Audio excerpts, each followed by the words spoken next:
여호사밧 왕이라고 하는 남유다 왕은요, 이스라엘의 3대, 남유다의 3대 선왕 중 하나라고 불리는 사람입니다. 뭐 다른 왕이라고 치자면 히스기야, 요시야, 뭐 그 여호사밧 이렇게 짝을 짓듯 아합 왕하고는 전혀 어울리지 않을 것 같은 사람이 지금 아합 왕과 화친을 맺고 같이 싸우자라고 이야기를 하고 있는 거예요. 둘이 사돈 관계였습니다. 그래서 사돈 관계였고 결국은 여호사벳이 이 사돈을 맺은 것부터 인생이 꼬이기 시작해서 마지막에는 조금 힘들게 세상을 떠나게 돼요. 여튼 아합에게 있어서 여호사밧은요, 굉장히 자기와는 다른 결을 가지고 있는, 그래서 계속 여호사밧이 하나님의 음성을 좀 들어보자, 이거 아닌 것 같은데 진짜 맞냐 라고 이야기할 정도로 아합 주변에 여호와에게 민감한 사람이 있었다라는 거예요. 남유다에 내 인생에 가장 좋은 파트너가 있었던, 남유다의 3대 선왕이라고 불리는 사람이 내 사돈 관계로 있었던 상황이었다라는 거죠. 이에 반해서 지금 어디랑 지금 전쟁을 하려고 하느냐? 아람과 전쟁을 하려고 하고요. 그리고 길르앗 라못을 격전지로 지금 생각을 하고 있지 않습니까? 20장을 한번 보겠습니다. 20장 34절입니다. 20장 34절 한번 같이 읽어 주시겠습니까? 시작. 베나다시 왕께 아뢰되 내 아버지께서 당신의 아버지에게서 빼앗은 모든 성읍을 내가 돌려보내리이다. 또 내 아버지께서 사마리아에서 만든 것 같이 당신도 다메섹에서 당신을 위하여 거리를 만드소서. 아합이 이르되 내가 이 조약으로 인해 당신을 놓으리라 하고 이에 더불어 조약을 맺고 그를 놓았더라.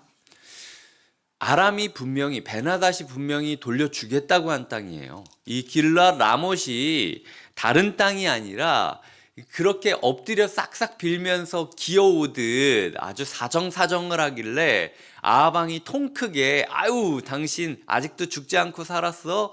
내가 형제로 봐줄게 라고 이야기를 하면서 호탕하게 얘기했던 그 땅, 여전히 돌려받지 못하고 있는 거예요. 지금 아합의 주변에 두 세력이 있었는데 악한 사람들과 선의 사람들이 계속 치열하게 싸우며 아합 왕에게 말하고 있는 것을 우리는 볼 수 있다라는 거죠. 이렇게 살아도 돼라고 이야기하는 강대국, 그리고 주변의 신하들, 그리고 400명의 선지자들, 그와 반대로 지금 여호사밧 왕이 이렇게 사는 게 맞아? 계속 질문을 하고 있고, 나중에 이제 미가야라는 선지자를 만나죠. 근데 미가야라는 선지자가 뭐라고 이야기하냐면 8절에서 내가 그를 미워하나이다. 이 자기한테 바른 말만 하는 선지자는 미워하는 거예요. 그래서 하나님께서 회개의 기회를 줬음에도 불구하고 하나님의 음성을 따르지 않는 아합 왕을 그리고 있다라는 거죠. 오늘 말씀을 가지고 제가 몇 가지 묵상을 했습니다. 첫 번째로는요, 하나님은 지금 아합 왕에게 3년 동안이나 기회를 주셨다라는 거예요. 그리고 여전히 아합 왕에게 여호사밧 왕이라는 훌륭한 사돈을 붙여주셔서 이게 맞냐? 이게 진짜 맞냐? 라고 이야기를 하면서 억지로 불편한 말씀으로 데려가고 있는 모습을 그리고 있어요. 그리고 하나님은 여전히 미가야라는 바른 선지자를 준비하고 계셨죠. 그래서 왕이 뭐라고 하든, 왕이 좋아하든 싫어하든 끊임없이 하나님의 말을 전하면서 14절에 보면 여호와께서 살아계심을 두고 맹세하노니 여호와께서 내게 말씀하시는 것 곧 그것을 내가 말하리라 하고 라고 이야기하는 진짜 선지자를 준비하고 계셨다라는 거예요. 하지만 3년간의 기회, 그리고 주변에 훌륭한 사람들이 있었음에도 불구하고 아합은 하나님께 돌아가지 않았기 때문에 죽게 되는 겁니다. 그래서 22장을 보시면은요, 아합이 죽기 전까지는 아합이라고 얘기를 안 해요. 이스라엘 왕, 이스라엘 왕, 이스라엘 왕. 오늘 본문을 보면은 이스라엘 왕이라는 단어가 굉장히 많이 반복되고 있습니다. 왜 맨날 아합이라고 부르다가 뜬금없이 이스라엘 왕이라고 부른 겁니까? 하나님 마음 가운데서는 아합은 이미 죽었어요. 그래서 이렇게 기회를 주고 이렇게 사람을 붙여주는데도 변화하지 않고 회개하지 않기 때문에 어제 우리가 묵상했던 5가지의 동사가 있지 않습니까? 순간에는 뭘 못합니까? 이렇게도 해보고 옷도 찢어보고 이렇게도 해보고, 하지만 그게 삶으로 이어지지 않은 진짜 회개가 되지 않은 사람이었기 때문에 3년이라는 시간이 지나면서 하나님은 아합이라는 존재는 이미 죽었다 나에게. 왜냐면은 이렇게 전에도 회개하지 않으니까 호적에서 파버린 거죠. 이스라엘의 왕이라는 기능만 남은 겁니다. 이제 내 백성 이스라엘의 뭔가 지도자로서 존재하는 거지, 아합이라는 한 영혼은 이제 소망이 없다라고 하나님께서 판단하는 슬픈 하나님의 기록을 우리가 맛볼 수 있다라는 거죠. 다시 한번 이야기 드리지만 저희가 특별 새벽 기도의 마지막에도 어떤 말씀을 나눴습니까? 성전에 예수님을 놓아두고 3일 동안이나 자기 갈 길을 갔던 마리아 이야기를 우리가 다루며 끝났잖아요.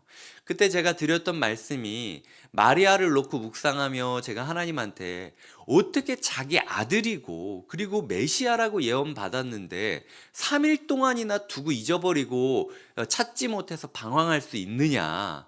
그런데 그런 제 마음에 하나님께서 성령을 통하여 주신 마음은, 너도 예배가 끝나는 그날 이후에 예배당 안에 나를 처박아 두고 6일 동안 네 하고 싶은 대로 다 하다가 다음 주일이 되면은 아무 일 없었던 것처럼 들어와서 돈 내놔라, 나 이거 집 해결해 줘라, 이런 식으로 얘기하고 있지 않냐.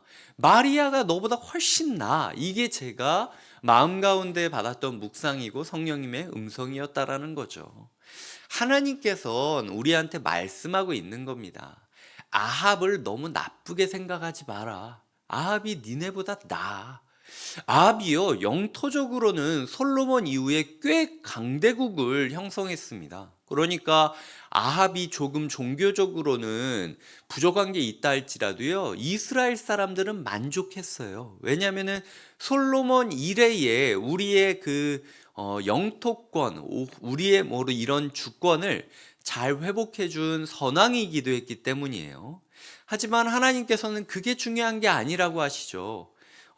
아합에게 먹을 걸 잘 먹였다라고 잘하는 게 아니라, 하나님께서는 하나님의 말씀을 제대로 먹이지 못했기 때문에 아합은 왕으로서 실격됐다라고 이야기하는 거예요.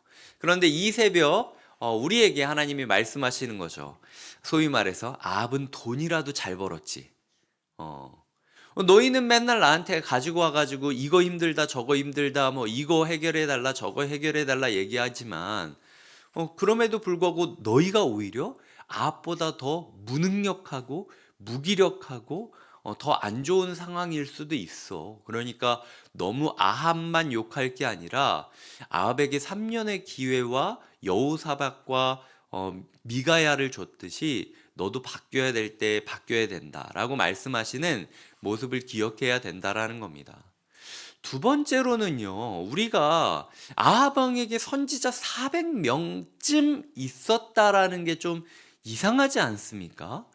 400이라면 400이지 400명쯤은 뭡니까? 의도적으로 400이라는 숫자에 맞추려고 하는 것처럼 지금 서술되고 있는데, 둘 중에 하나인 거죠. 이거는 첫 번째로 아합 왕 시대에 엘리야와 엘리사가 눈을 뜨고 있는 그 시대에도 거짓 선지자가 400명이 되었든, 그게 아니면 어떤 학자들은 이 400이라는 숫자를 맞춰가는 걸 보면서 예전에 바알 선지자 450명, 이세라 선지자 400명이 있지 않았습니까? 그래서 엘리야가 다 데리고 와서 850대 1로 싸우자라고 했는데 400명은 그냥 이세벨이, 야, 우리 애들 쓸 필요 없어, 그냥 얘네 애들 가지고 해. 그래서 킵해두고 있었단 말이에요.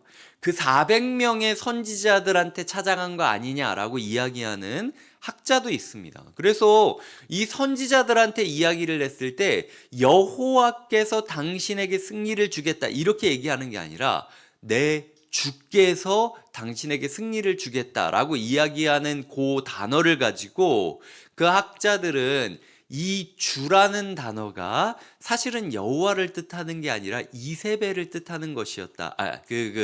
아세라를 뜻하는 것이었다라고 이야기하는 학자들도 있다라는 거죠. 여튼 뭐 둘 중 하나인 겁니다. 거짓 선지자 400명 아니면은 아세라 선지자 400명 둘 중 하나인데, 중요한 거는요, 아방이 하나님이 3년간의 기회를 줬음에도 불구하고 자기에게 좋은 말 하는 선지자 400명을 모으고 함께하는 데에만 신경 썼다라는 겁니다. 맨날 불편한 얘기하고 맨날 내 듣기 싫은 소리하고 하는 사람은 내가 그 사람이 나한테 맨날 안 좋은 얘기만 해서, 흉한 얘기만 해서 내가 그를 싫어한다, 미워한다 라고 이야기하는 이야기만 그리고 있고요. 세상에 자기가 좋아하고 자기에게 좋은 이야기하는 선지자들만 아주 그냥 400명을 모아두고 그들의 메시지만 들으면서 만족감을 느끼는, 위로감을 느끼는 신앙생활이 아합의 신앙생활의 문제였다라는 거죠. 그래서 두 번째 우리가 묵상해야 될 교훈은요, 너무 좋은 것만 찾아다니지 마십시오. 너무 위로만 받으려고 하면 안 됩니다. 이 세상이 썩어 빠졌는데, 어제 이야기 드렸잖아요. 사회 시스템이 고장났고 세상이 지금 기울어서 삐그덕거리면서 돌아가고 있는데, 이 절벽을 향해서 달려가는 기차 속에서 살아나려면 어떻게 해야 됩니까? 어떻게든 저항하고 뛰어내리다가 몸이 죽을 각오까지 하더라도 발버둥을 쳐야 된다라는 거예요. 근데 나도 힘드니까 그냥 그런 얘기는 집어치우고 내 마음을 위로하게만 해달라, 그냥 내가 받아들이기 좋은 말씀만 나한테 전해달라라고 한다는 건 사실은 400명의 플레이리스트라고 하죠.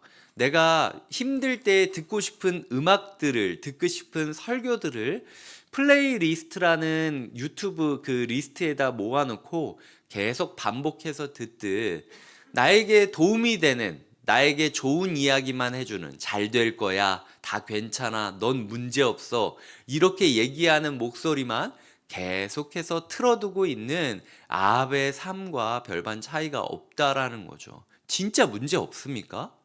문제 있어요. 우리의 삶은 문제 있습니다. 바뀌어야 돼요. 말씀으로 인해서 부딪혀야 되고 깨져야 되고 산산조각이 나야 됩니다. 하나님께서 그렇게 말씀하고 있다라는 걸 기억하면서 너무 위로만 받으려고 하면서 400명쯤 되면은 위로의 플레이리스트를 만들려고 하지 말자. 이게 두 번째 교훈이고요. 마지막 세 번째 교훈은 우리는 미가야를 따라가야 된다라는 겁니다. 내일 주일이기 때문에 설교를 못 드리지만요, 제가 예전에 있었던 교회에서 이재철 목사님이라는 분은 교육자들한테 이 미가야를 닮아야 된다라고 많이 이야기하셨어요. 그래서 나중에 이제 은퇴하시고 나서 여러 가지 집회를 하시던 중에 이런 제목으로 설교를 하신 게 있습니다. 고생의 밥과 물이라고 하는 그 설교가 있는데, 책으로도 만들어져 있고 설교로도 아마 유튜브에 영상이 있을 거예요. 음성이나. 바른 예배를 회복하기 위해서는 선지자와 교회가 고생의 밥과 물을 먹을 각오를 하고 달려들어야 되는데, 요즘 선지자와 요즘 교회는 고생할 것은 생각하지도 않고 어떻게든 자기가 해먹을 것만 생각하고 있다. 그게 문제다 라는 이야기를 하면서 기꺼이 어려움 속으로 뛰어들어가고, 기꺼이 험지로 뛰어들어가고, 기꺼이 고생길로 자처해가는 목사들이, 교회들이 있어야만 예배가 회복되는 놀라운 역사가 일어난다, 이 메시지였거든요. 그래서 그런 미가야를 제가 꿈꾸면서 사실은 사역을 하고 있기도 합니다. 하나님께서 우리에게 말씀하고 계시는 거죠. 홀로 남아가지고 외로운 삶을 한다 할지라도 끝까지 바른 말을 하면서 공동체를 지키고 있을 사람이 누가 있는가? 하나님께서는 저에게 그런 사람이 되기를 원하시고 성도님들도 그런 예배자가 되길 원하신다라는 겁니다. 내일 본문 보시면은 이 미가야가 비아냥거려요. 뭐 잘 될 겁니다. 뭐 400명이 잘 된다고 하니까 잘 되겠죠 라고 얘기했다가 아방이 화가 나서 비아냥거리지 마. 너 똑바로 말해. 뭐야 라고 하니까 똑바로 말하라니까 말하는데 당신 죽을 거야. 야, 라고 얘기했다가 뺨 맞고 감옥에 갇혀가지고 괴로워하고 있는 모습을 그리거든요. 근데 사실은 하나님이 원하는 사역자의 모델은 그런 모습일 수도 있다라는 거죠. 예. 그리고 하나님이 원하는 교회의 모습은 그렇게 바른 말 하다가 감옥에 갇히고 고생의 밥과 물을 먹는 거일 수도 있다라는 겁니다. 이 미가야라는 사람이 여전히 이 시대에 있기 때문에 이 시대가 소망이 있음을 기억하며 하나님, 저도 미가야 같이 살고 싶습니다라고 고백하고 결단하시는 하루 되시길 주님의 이름으로 축복드립니다. 기도하시겠습니다. 하나님 아버지, 너무나도 좋은 3년간의 유예 기간과 그리고 여호사밧과 미가야가 있었음에도 불구하고 회개하지 않았기 때문에 영적으로 사형 선고를 받고 그저 이스라엘 왕이라고 불렸던 아합을 봅니다. 하나님, 우리의 삶 가운데 회개의 기회를 주셨을 때 철저하게 회개할 수 있도록 우리의 회개가 순간이 아니라 3년이라는 시간의 검증을 통과할 수 있도록 하나님, 우리가 겸비되게 하여 주시고 하나님께 기도하게 하여 주시옵소서. 하나님, 우리의 삶에 있어서 하나님 아버지께서 주시는 놀라운 교훈들을 받기 원합니다.